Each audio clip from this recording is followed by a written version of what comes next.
Has the deadly wound described in Revelation 13 healed?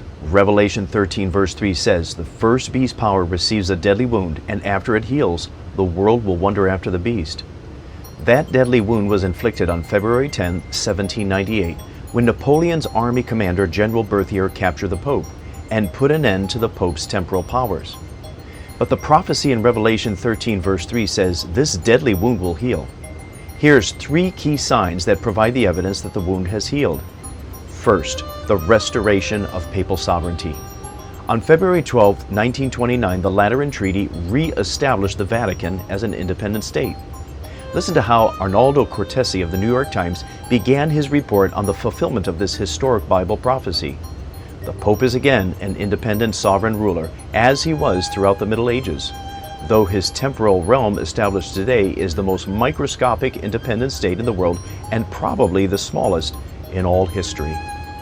Consider how the San Francisco Chronicle reported on this story and acknowledged the exact fulfillment of the Bible prophecy described in Revelation 13 verse 3.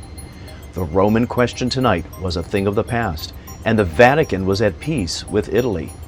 In affixing the autographs to the memorable document, Healing the Wound, extreme cordiality was displayed on both sides. The San Francisco Chronicle, February 11, 1929. This treaty between Italy and the Vatican restored the papacy's temporal powers that had been stripped away 131 years earlier in 1798. Second, the papacy has achieved unprecedented global influence. Today, the papacy maintains diplomatic relations with over 180 nations. The Pope has spoken before the United Nations.